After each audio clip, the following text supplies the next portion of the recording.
खबर भारत में इस वक्त की बड़ी खबर हम आपको बता देते हैं। इस होली के पर्व पर एक बड़ी खबर आ रही है सामने, जहां नक्सलियों ने खून की होली खेली है। जी हां, छत्तीसगढ़ से बीजापुर की बड़ी खबर हम आपको बता रहे हैं, जहां नक्सलियों ने खूनी होली खेली है।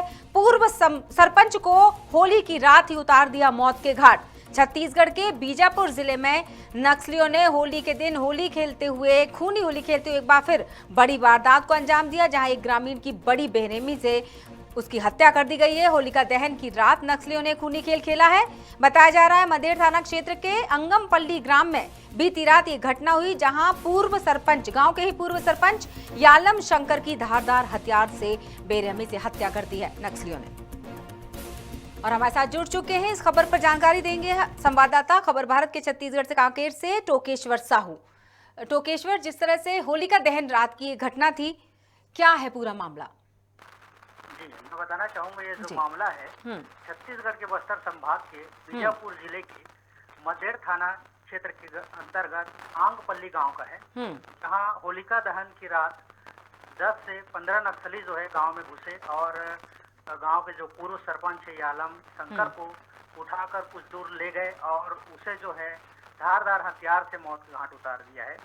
और बताया जा रहा है इससे पहले पूर्व जो उसी स्थान में, उसी क्षेत्र में नक्सलियों ने जो है ये धर्मांतरण को लेकर ऐतराज जताते हुए पर्चे फेंके थे। और बताया जा रहा है कि जो मृतक है, जिसको नक्सलियों ने मौत के घाट उतारा है, वो वर्तमान में ईसाई धर्म के अनुयायी थे और इस कारण से जो है नक्सलियों ने उसको मौत के घाट उतारा है, ऐसा बताया अंदाजा लगाया जा रहा है।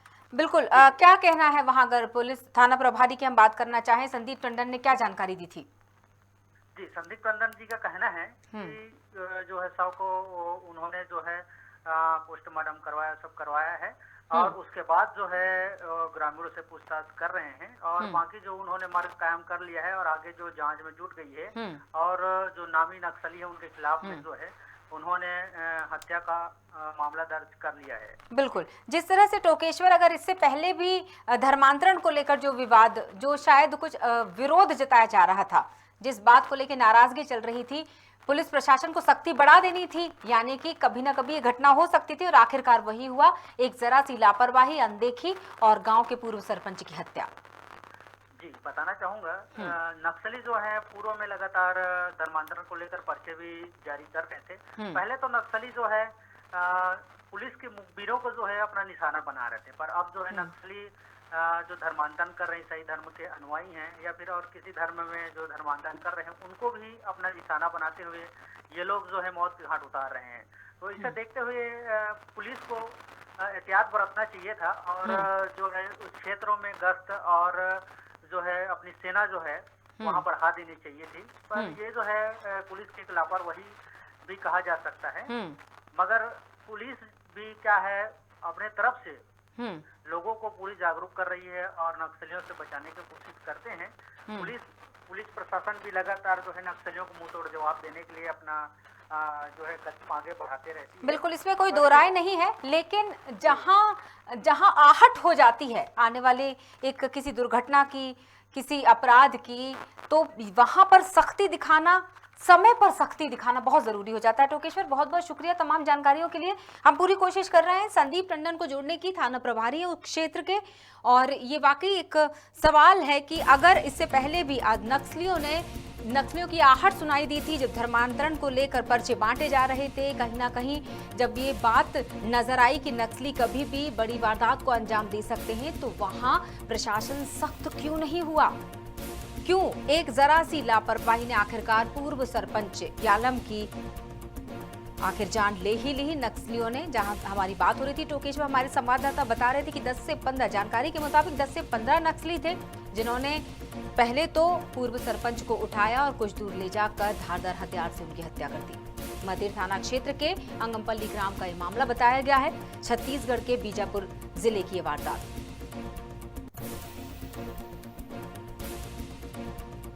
टोकेश्वर साहू, कांकेर के हमारे खबर भारत के संवाददाता, तमाम जानकारियां साझा कर रहे थे कि किस तरह से पुलिस की मुस्तैदी होती है, लेकिन आखिर चूक कहां रह गई, ये हम जानकारी लेंगे। संदीप टंडन हमारे साथ जुड़ चुके हैं, थाना प्रभारी क्षेत्र के। बहुत बहुत स्वागत है संदीप जी। धन्यवाद मैडम। संदीप जी, होली की शुभकामनाएं, लेकिन इन शुभकामनाओं के बीच में जब बुरी खबरें आती हैं तो बहुत दुख होता है, तकलीफ होती है हम लोगों को भी ये खबर दर्शकों को बताते वक्त। क्या लापरवाही रह गई, क्यों एक व्यक्ति की जान से खिलवाड़ कर दिया गया?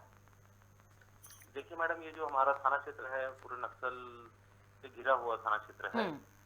यहाँ तक पुलिस फोर्स अकेले दुकेले में कहीं मूवमेंट नहीं कर सकती।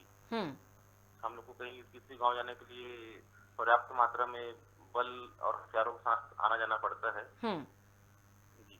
लेकिन संदीप जी, अगर कुछ दिनों पहले ये बात समझ में आ चुकी थी, ग्रामीण भी बता रहे थे कि किस तरह से नक्सलियों ने धर्मांतरण को लेकर जब पर्चे बांटे और जिस तरह से विरोध जता रहे थे, जिस तरह से नाराजगी लोगों में भी देखने को मिल रही थी, तो ये अंदेशा लगाया जा चुका था कि आने वाले समय में एक बड़ी वारदात को अंजाम दिया जा सकता है। तो शायद उस वक्त एक जरूरत थी वहां पर चाक चौबंद व्यवस्था की, आपको नहीं लगता? नहीं, वही मैडम बता रहा हूँ ना, ये सामान्य एरिया नहीं है ना कि हम हर गांव में चाक चौबंद व्यवस्था लगा सके पुलिस की। क्या कारण होता है, क्यों नहीं इस तरह की व्यवस्थाएं वहां की जा सकती हैं? मैडम, पर्याप्त बने पुलिस को उपलब्धता की तो क्या ये चीजें आपके द्वारा ऊपर बात नहीं उठाई जा सकती? क्या हर बार किसी की जान जब चली जाए तो हम सिर्फ यही बोलेंगे कि हमारे पास व्यवस्थाएं नहीं थी, हमारे पास लोग नहीं थे, एक टीम नहीं थी वहां ताकि हम लोगों को तैनात कर सके? क्या ये लॉजिक बोलना चाहिए? क्या ये लॉजिक देना सही होगा? क्या ये बात कहनी सही होगी? जी संदीप जी। हाँ, नहीं मैडम, वैसे तो पर्याप्त मात्रा में सर्चिंग वगैरह किया जाता है इधर। सेंट्रल आर्म्स सीआरपीएफ बल भी है उनके द्वारा, लेकिन सभी गांव में तैनात कर पाना ये पॉसिबल नहीं है। तो इसको संभव कैसे बनाया जाएगा? दरअसल यही आपसे जानना चाह रही। आपके ऊपर एक बड़ी जिम्मेदारी, आप थाना प्रभारी उस क्षेत्र के, कहाँ क्या घटित हो रहा है, कहाँ क्या कमी रह जाती है, इसके लिए तो शायद आप ही पहल कर पाएंगे ताकि किसी एक ऐसे व्यक्ति की जान ना जाए। समय समय पर वही वरिष्ठ अधिकारी को अवगत कराया जाता है, उनके द्वारा भी बल भेजकर। मतलब देखा जाए तो क्या सरकार से ये शिकायत होनी चाहिए? शिकायत तो नहीं है, मतलब सूचना के आधार पर वरिष्ठ अधिकारियों द्वारा बल भेजकर उस संबंधित एरिया में सर्चिंग कराया जाता है और पब्लिक को सुरक्षा प्रदान की जाती है।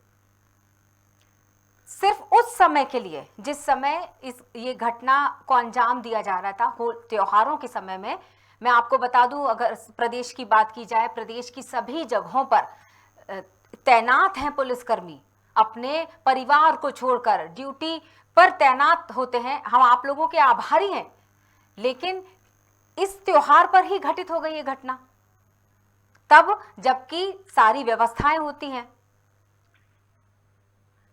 मैं आपकी बात को समझ रही हूं, आपने कहा कि टीम नहीं है, सर्चिंग होती है, लेकिन क्या सर्चिंग को इस समय बढ़ा दिया जाना था, खास तौर से होलिका दहन और होली के पर्व पर? कंटिन्यू सर्चिंग चली रही है। जी। मुझे लगता है मैं जितना समझ पा रही हूँ, आप अपने जवाब से खुद संतुष्ट नहीं हैं। शायद आप खुद भी वही कहना चाह रहे हैं जो हम सुनना चाहते हैं। जी, ऐसा नहीं है, सर्चिंग किया जा रहा है, कंटिन्यू है जी, लेकिन अब कुछ घटनाएं हैं जो कहीं अनएक्सपेक्टेड रूप से घट जाती है। छत्तीसगढ़ में नक्सलियों का आतंक कोई नई बात नहीं है संदीप जी। नक्सलियों का गढ़ माना जाता है छत्तीसगढ़, तो वहां तो बिल्कुल भी ये बातें जायज ही नहीं है कि टीम नहीं थी या सर्चिंग लगातार होती है। मुझे ऐसा लगता है कि वहां तो सरकार को और ज्यादा ध्यान देना चाहिए जो नक्सलियों के गढ़ कहे जाते हैं। चलिए, उम्मीद ये करती हूँ कि आने वाले समय में शायद आप और सतर्क रहें, थोड़ा और हम जागरूक रहें, खास तौर से त्योहार के समय में, क्योंकि रंग पंचमी भी नजदीक ही है। त्योहारों पर तो और चाक चौबंद व्यवस्था होती है पुलिसकर्मियों की तरफ से, पुलिस प्रशासन की तरफ से, क्योंकि इन घटनाओं को अंजाम नक्सली त्योहारों पर ज्यादा देते हैं। चलिए, शुक्रिया हमसे जुड़ने के लिए संदीप जी, बहुत बहुत शुक्रिया।